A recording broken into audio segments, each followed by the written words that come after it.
പുതിയൊരു എപ്പിസോഡിലേക്ക് സ്വാഗതം. ഇന്ന് നമ്മൾ പഠിക്കാൻ പോകുന്നത് 1924 ചില പ്രധാന സംഭവങ്ങൾ. എല്ലാവരും നന്നായി പഠിച്ചെടുക്കാൻ ശ്രമിക്കുക. മത്സര പരീക്ഷകളിൽ സ്ഥിരമായി ആവർത്തിക്കുന്ന ചോദ്യങ്ങളാണ് ഇവയെല്ലാം. എല്ലാവരും റെഡിയല്ലേ? കുമാരനാശാൻ അന്തരിച്ചു. ചട്ടമ്പി സ്വാമികൾ സമാധിയായി. ലെനിൻ അന്തരിച്ചു. ഗാന്ധിജി കോൺഗ്രസിന്റെ പ്രസിഡന്റായി. മുഹമ്മദ് അബ്ദുറഹ്മാൻ അൽ അമീൻ പത്രം ആരംഭിച്ചു. ഭഗത് സിംഗ് ഹിന്ദുസ്ഥാൻ റിപ്പബ്ലിക്കൻ അസോസിയേഷനിൽ അംഗമായി.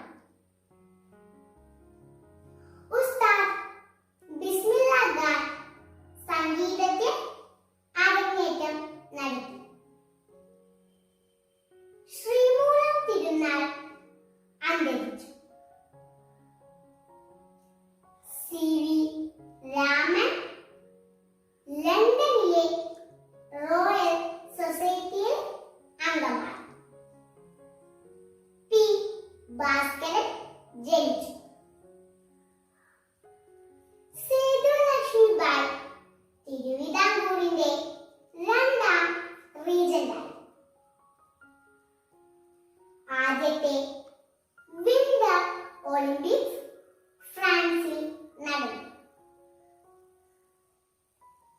കേരളത്തിൽ വെള്ളപ്പൊക്കം.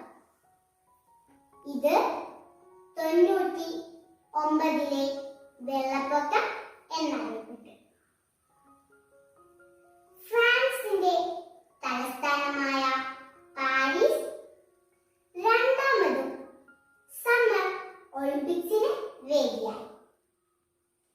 ഇനി നമുക്ക് ഇതിനോടനുബന്ധിച്ച് തിരുവിതാംകൂർ രാജാക്കന്മാരെ വൈക്രമത്തിൽ പഠിച്ചെടുക്കാം. 12 രാജാക്കന്മാരായിരുന്നു ഉണ്ടായിരുന്നത്.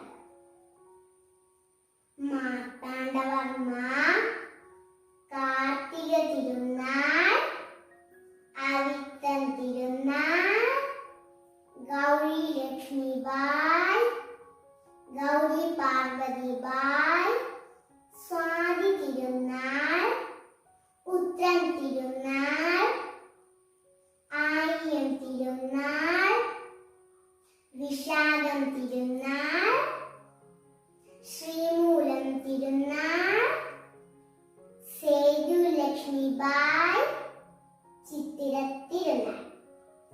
ഒരിക്കൽ കൂടി പറയാം.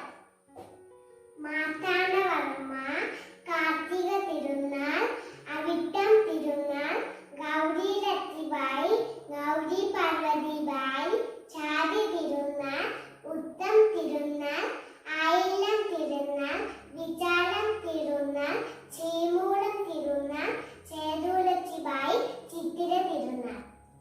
കൂടുതൽ അറിവുകളുമായി ഞങ്ങൾ വീണ്ടും വരും.